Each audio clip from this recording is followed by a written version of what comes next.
आज के टॉपिक में हम कवर करेंगे sequencing and job on two machine. And job on two machine जो है जॉनसन्स रूल इसमें फॉलो होता है। इससे पहले हम जानते हैं सीक्वेंसिंग क्या रहता है। सीक्वेंसिंग कंपनी जनरली यूज़ इसलिए करती है ये फाइंड आउट करने के लिए कि कौन सी उनकी मशीन जो है आइडल पड़ी है, कौन सी मशीन यूज़ नहीं हो रही है, मशीन का ऑप्टिमम यूटिलाइजेशन हो रहा है कि नहीं, वेस्टेज टाइम कितनी है मशीन का। फॉर एग्ज़ाम्पल कोई कोको कोला कंपनी है जिसमें 2 मशीन यूज़ होती है। फॉर एग्ज़ाम्पल के लिए एक मशीन कोल्ड ड्रिंक फिल करने के लिए और एक कैप लगाने के लिए। तो जब तक कोल्ड ड्रिंक फिल हो रही है तो कैप लगाने वाली कितने समय तक रुकी है, उसमें हमारा इलेक्ट्रिक का पैसा जा रहा है। तो वेस्टेज मशीन का कम हो, ये सीक्वेंसिंग हेल्प करता है। जॉनसन रूल इसमें फॉलो होता है।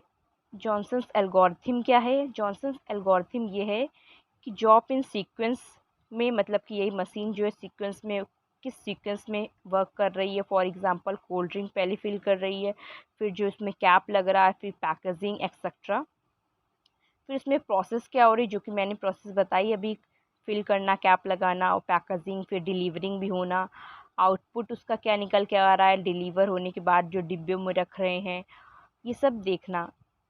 मशीन जिसमें यूज़ हो रही है, एक मशीन, दो मशीन, कई machine, A machine, B machine, N machine, वही मैंने मेंशन किया है। तो सिंपल क्वेश्चन जनरली पूछा जाता है एन जॉब टू मशीन का एग्ज़ाम में। ये क्वेश्चन हमारा गिवन है, find a sequence for job that minimize total elapsed time and idle time for each machine.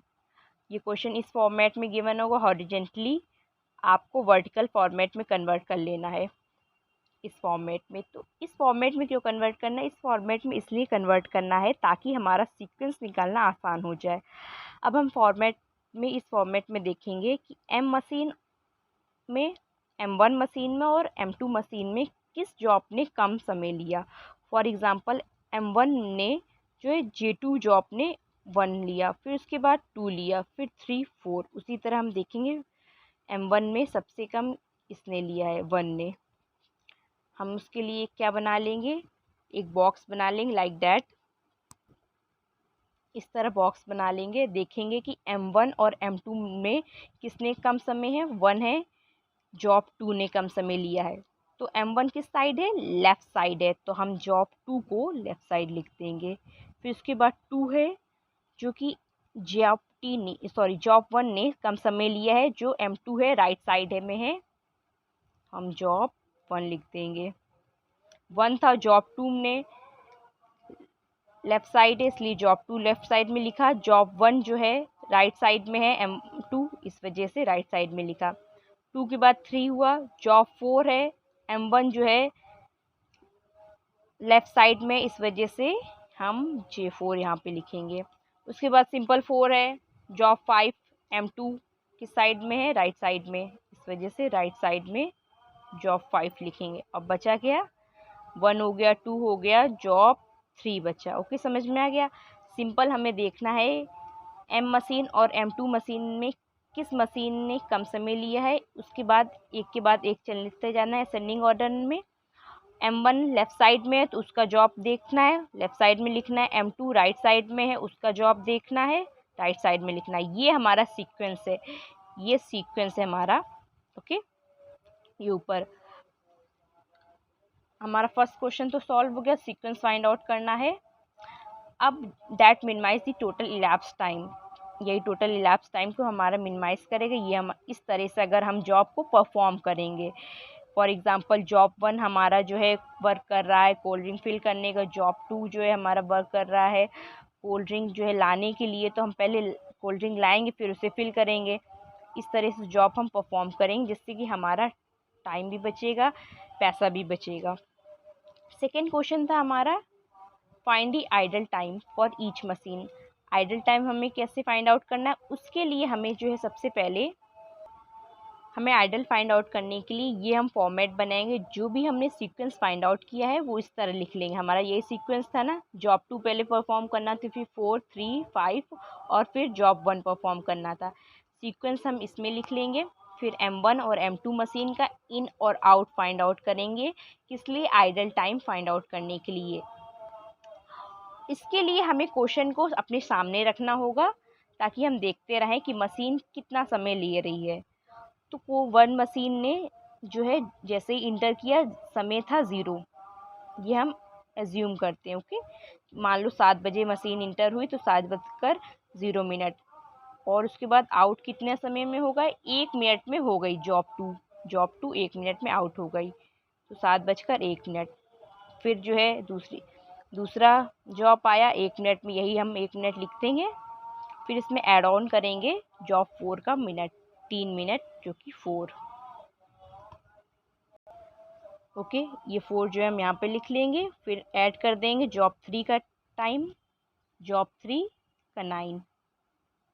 M का हम देख रहे हैं तो एम का ही हम देखेंगे समय, ठीक है।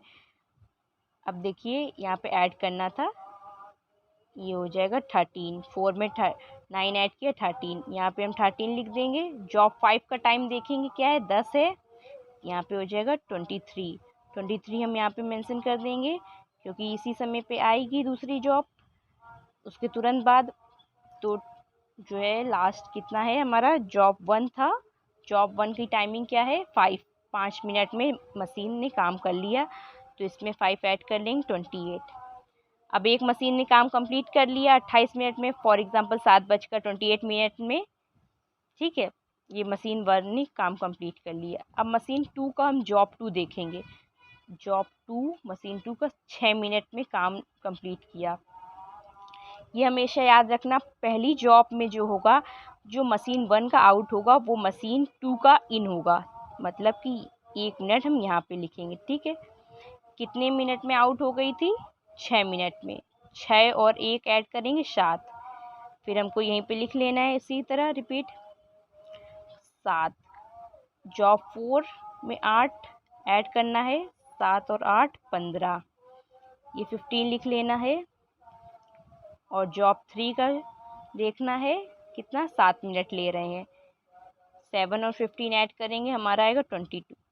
अब यहाँ पे हम 22 लिखेंगे और ये है 23 हमारा, ये रॉन्ग हो जाएगा। ये हमेशा याद रखना है कि जब एक मशीन जो आउट हो रही और दूसरी इन हो रही है, इस मशीन का जो M1 की आउट जो हमेशा बड़ी होनी चाहिए M2 के इन से। ओके, तो ये 23 है, ये 22 अगर यहाँ पे होगा वो रॉन्ग हो जाएगा, क्योंकि अगर एक मशीन ने 22 मिनट तक काम किया है और ये पहले से ही 23 मिनट तक काम कर रही है, कैसे हो सकता है। एक मशीन जो है 23 मिनट तक काम कर रही है, ये कोल्ड ड्रिंक फिल कर रही 23 मिनट तक, दूसरी मशीन कैप कैसे लगाने लगेगी जब तक कोल्ड ड्रिंक फिल ही नहीं हुई होगी। तो इस वजह से जो है यहाँ पे हम 23 मिनट ही लिखेंगे। सिंपल आपको इस तरह याद रखना है, इसका जो आउट होना चाहिए दूसरी मशीन के इन से बड़ा होना चाहिए। अगर नहीं बड़ा है 22, यहाँ लिखने से पहले आपको यहाँ मैच करते जाना है। यहाँ आउट जो है नेक्स्ट टाइम में लिखने से पहले यहाँ सामने वाले से मैच करते जाना। अगर बड़ा है यहाँ का आउट तो यही कॉपी कर देना, 23 लिखेंगे यहाँ पे। ओके, M2 का अब देखना है जॉब 5 के M2 में 4 ऐड कर लेंगे, 27 आ जाएगा।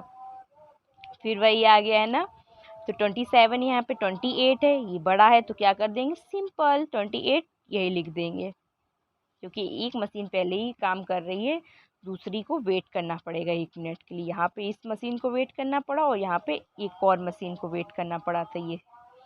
तो 28 में जॉब 1 का देखेंगे कितना वक्त लिया, 2 मिनट वक्त लिया, 30। ये जो लास्ट टाइम आता है सॉल्व करने के बाद, ये जो 30 आया, ये हमारा टोटल इलैप्स टाइम होता है। ओके, जो कि क्वेश्चन में पूछा गया था, फाइंड द सीक्वेंस, जो हमने फाइंड आउट कर दिया था, और that minimize total elapse time. Total elapse time के लिए सीक्वेंस तो निकाल दिया, टोटल इलैप्स टाइम हमारा आया 30। आइडल टाइम फाइंड आउट करने के लिए इलैप्स टाइम यूज़ होता है। हमने टोटल इलैप्स टाइम लिख लिया M के लिए और 2 के लिए 30 लिखा। और ये जो आइडल टाइम है फॉर M1 और M2 के लिए, इसमें क्या लिखेंगे, 30 से हम जो है माइनस करेंगे क्या, जितना टाइम यूज़ हो रहा है आइडल टाइम हमें पता चल जाएगा। टोटल वक्त लगा 30, और जितना टाइम मशीन का यूज़ हो रहा है, मशीन का टाइम कितना यूज़ हो रहा है ये तो हमें क्वेश्चन से पता चल जाएगा। m1 को हम ऐड कर देंगे, m1 के सारे टाइम को ऐड कर, जो कि हमारा 28 आएगा, और इलैप्स टाइम में माइनस कर देंगे 28। तो आइडल टाइम जो है कितने समय मशीन रुकी, 2 मिनट के लिए रुकी। सेम यहाँ पर भी हम करेंगे। टोटल इलैप्स टाइम 30 था, टोटल कितना टाइम लिया मशीन 2 ने, ऐड कीजिए, ये आएगा हमारा 27।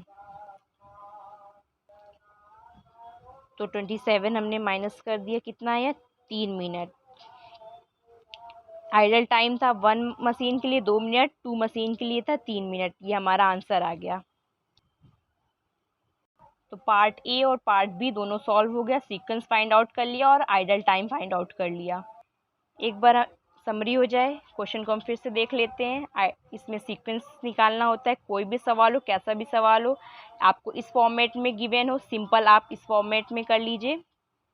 उसका सीक्वेंस निकालने के लिए आपको क्या करना है, m1 और m2 जितनी भी मशीन गिवन हो उसमें देखना है कि किस मशीन ने कम समय लिया, उसका जॉब देखना है।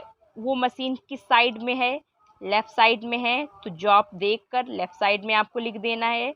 राइट साइड में है तो जॉब देखकर राइट साइड में लिख देना है, जैसे जहाँ पे J1। उसी तरह हमें पूरी सीक्वेंस कंप्लीट करना है। ये सीक्वेंस हो गया, हमारा आंसर हो गया पार्ट ए का। पार्ट बी में आइडल टाइम फाइंड आउट करने को कहा गया है। फिर हमें ये फॉर्मेट बनाना है, सीक्वेंस लिखना है, जो हमारा सॉल्व होके आया था सीक्वेंस, हमें वर्टिकली सीक्वेंस लिखना है। फिर m1 m2 का इन और आउट टाइम लिखना है। इसके लिए हमें क्वेश्चन अपने सामने रखना होगा और ये देखना हैगा कि कितना वक्त लिया।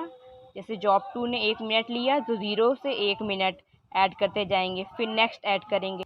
ये हमारा आइडल टाइम का फॉर्मूला हो जाएगा। समझने के लिए आप लिखिएगा नहीं एग्ज़ाम में। Total lapse time minus total machine taken, machine ने कितना लिया यहाँ पे सब ऐड कर देंगे, और टोटल लैप्स टाइम जो लास्ट में सॉल्व होके आएगा, जो कि यहाँ पे 30 आया था लास्ट में m2 का।